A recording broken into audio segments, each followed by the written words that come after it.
Today I'm going to do a review of Candle in the Window by Christina Dodd, and there will be some spoilers. So Candle in the Window is Christina Dodd's first published novel. It was published in 1991. Apparently she wrote two other novels before this one got published, but they weren't as good, so they weren't published. And so I decided to pick this up because it was her first one, and I was very interested to see how her writing style has changed over the years, and it's definitely changed a lot. Had I not known this author and not known how old this book was, I might not have picked up another book by Christina Dodd. However, I do recommend her. I do like her books. But you have to just know going in that this is her earliest book. I mean, this book is 23 years old, so she's still writing books. So obviously, you get better as a writer when you keep writing. So this book, surprisingly, it's a historical romance novel, but it's not a Regency. It's actually a medieval romance novel, and those are always very interesting. This takes place about 100 years after William the Conqueror came over to England, so about in the mid-1100s. And I noticed, and one thing that I really did like is that she definitely did a research about medieval England and with the nobility and everything. One thing that a lot of people don't realize is that the nobility, they only spoke French. They spoke a little English, maybe, if they're trying to talk to their serfs and other people. But for the most part, they spoke French because William was French. William the Conqueror was French. And there's a lot of other historical things in here. It's to the point a little bit where it's like, hey, look, I did my research. Haha, look, I know what this is. But I totally understand that because you want to show off your knowledge that, you have knowledge of this era and you want to put that in your story and show it off. And it's not really bad. It just sort of adds to the story. So the basic premise is the main guy, his name is William, and the main woman is Sarah. It's S-A-U-R-A, so I think it's Sarah, not entirely sure, or Sarah or something like that. But anyway, William is a knight and the son of a really rich lord. I think his father's a baron, and he was recently injured and blinded due to his injury. And he's been super pissed off and just pretty much just given up on life because he's blind. He can't be a warrior anymore. And so his father goes and he's learned about this very capable woman. She's blind since birth, and she's very capable of running a household and doing all sorts of things. So he enlists her help to get his son off his butt and, actually sort of function again. And so it's definitely interesting. One thing I've noticed a lot with her books, and it's sometimes it depends, but usually the characters seem to fall in love within the first third of the book, and then the rest of it is more challenges associated with it.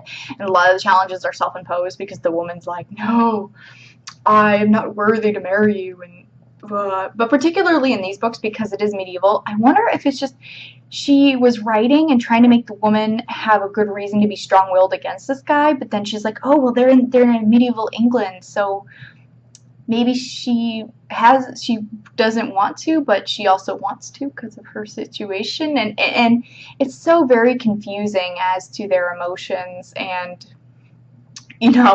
she wants to marry him and she doesn't want to marry him, and she's like, okay, I guess I should, and then, oh no, I know I shouldn't, and she goes back and forth, and it's really stupid and annoying. And then the main conflict is that somebody close to William actually caused his injury and blinded him, and we're trying to figure out who it is, except it's super obvious who it is for like half the book.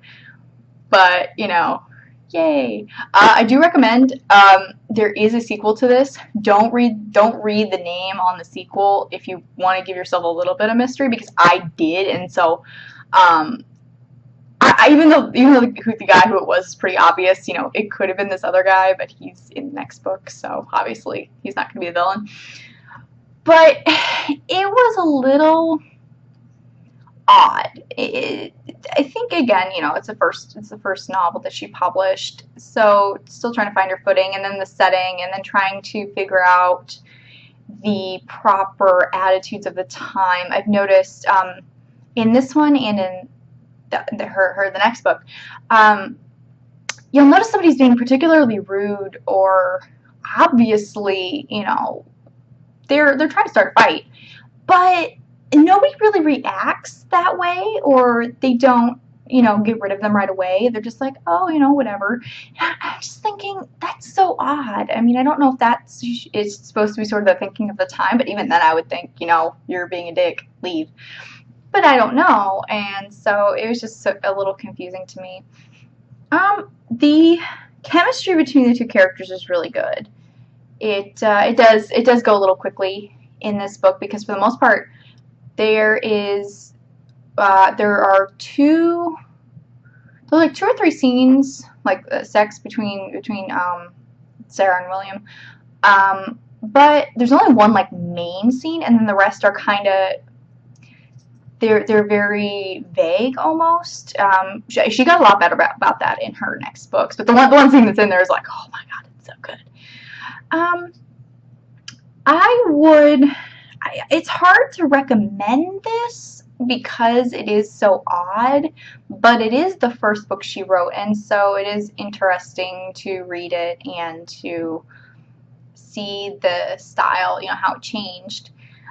But if I look past that, I would not really recommend this book based on, I think, just how weird a lot of the character interactions are, and just the fact that, I mean, the characters basically, they pretty much say, at least in their heads, that they love each other in like the first, I don't know, 130 pages. And this book is over 400 pages long, and to me that's a little quick, and then it's almost like they're trying to fill in the rest of the book with some reason as to why they can't be together right away, and it's just a little contrived, and I don't particularly like that. However, I do like Christina Dodd, so just because this book is not necessarily the best does not mean that her other books aren't good. And again, it's her first book. We can forgive a lot in that. So yeah, so I guess, yeah, that'd be my recommendation.